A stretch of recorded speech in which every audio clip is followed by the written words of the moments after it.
মজার ব্যাপার হচ্ছে যারা দুনিয়াতে বেশি বেশি চ্যারিটি করে, ডোনেশন করে, মানে দান করে, তারা কিয়ামতের দিন নিজের আমলনামা দেখে নিজেই বিশ্বাস করতে পারবে না। তারা নিজের আমলনামা দেখে বলবে, আল্লাহ এত দান তো করি না, আমি দান করেছি ঠিক আছে, কিন্তু এত তো করি নাই, এটা হয়তো অন্য কারো আমলনামা, আমাকে ভুলে দেওয়া হয়েছে। আল্লাহ বলবেন না, এটা তোমারই আমলনামা। কামা ইউরাব্বি আহাদুকুম ফুলুবাহু, সহিহ বুখারীর বর্ণনা। আল্লাহ তাআলা বলেন, গরু যারা পালে যখন বাছুর হয়, উট যারা পালে আরব দেশে যখন উটের বাচ্চা হয়, উটের মালিক খুব খুশি হয়, তখন সেই বাচ্চাটাকে খাইয়ে দাইয়ে পেলে পুষে বড় করে। আল্লাহ বলেন যে তুমি দান করেছিলে অল্প, কিন্তু এই ছোট্ট দানের সওয়াবটাকে আমি খাইয়ে দাইয়ে পেলে পুষে বড় করে হাত্তা তাকুনা মিসলাল জাবাল, বিশাল উহুদ পাহাড়ের সমান করে তোমার আমলনামায় ঢুকিয়ে দিয়েছি। সুবহানাল্লাহি ওয়া বিহামদিহি।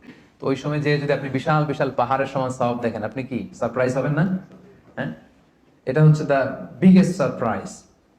অবাক হয়ে যাবেন আপনি যে দিয়েছিলাম তো 10 রিঙ্গিট, দিয়েছিলাম কত, এখন দেখি যে 10 মিলিয়ন রিঙ্গিট হয়ে গেছে। সুবহানাল্লাহ ওয়া বিহামদিহি। সো এটা হচ্ছে এই অপরচুনিটি গুলো লুফে নেয়ার মাস। আমরা দেওয়ার মাধ্যমে আল্লাহ তাআলার প্রিয় ভাজন হতে পারি। আর দিলে কখনো কমে না, দিলে কখনো কমে না। হাদিসে কুদসিতে আল্লাহ বলেন, আনফিক উনফিকা আলাইক, ইয়া ইবনা আদম আনফিক, তুমি দান করো, উনফিকা আলাইক, আমি তোমাকে দেব, তুমি দাও তাহলে আমি তোমারে দেব।